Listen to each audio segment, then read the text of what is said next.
he bought for him some stocks, and he wants to know now that he reaps the profits, he wants to know, is that davar hamutar, that it was bought for him, it was purchased for him on Yom Tov, on Shabbat, same thing. So what would be the halacha? Normally the halacha is as follows. If you tell a goy to do something for you on Shabbat, that's davar asur. That says beferush in the halacha that you're not allowed to appoint a goy to work for you on Shabbat because of the reason of shlichut. There's two reasons why you're not allowed to tell a goy to work for you on Shabbat. One reason is daber davar, that you can say on Shabbat. Before Shabbat is because of shlichut. This is how Rashi brings down the beginning of Avodah Zarah.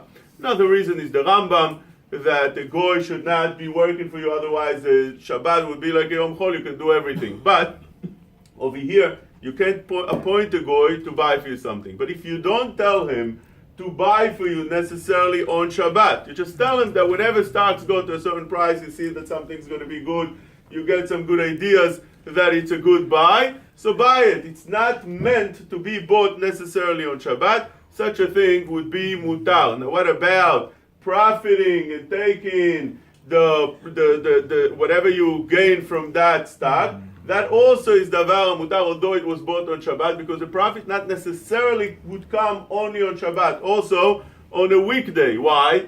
Because that stock could go up any day, and it also goes up on a weekday. Therefore, it's not schar Shabbat. You're not allowed to profit on Shabbat. You're not allowed to make money on Shabbat. But that's only if it's made only on Shabbat. But if it's made on Shabbat and also on a weekday, or it's possible to be made also on a weekday, so that's called already be'avla. You're profiting already from the weekday, and therefore you can take also the profit of Shabbat together with that.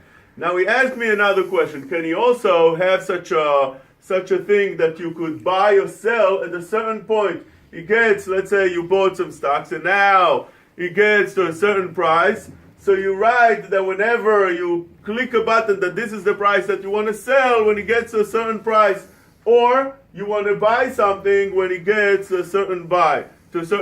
That also comes out to be a little bit complicated, because we found the machloket of Akiva Igal says you're not allowed to buy to make a kinyan something before Shabbat that would be chal on Shabbat, that would take effect on Shabbat.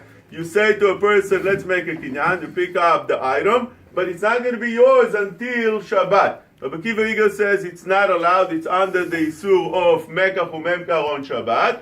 Others argue, the Torah Chesed, Chazon Ish, Maram Shik argues, and they allow it. Over here also, you're pressing a button, that's Maaseh Kinyan, that's going to finalize the Kinyan when time comes. But since it doesn't have to be done on Shabbat, you pressing the button that finalizes the Kinyan before Shabbat. But when would it be taking effect? You don't know. When the price will come to the right price, and therefore such a thing would also be mutar.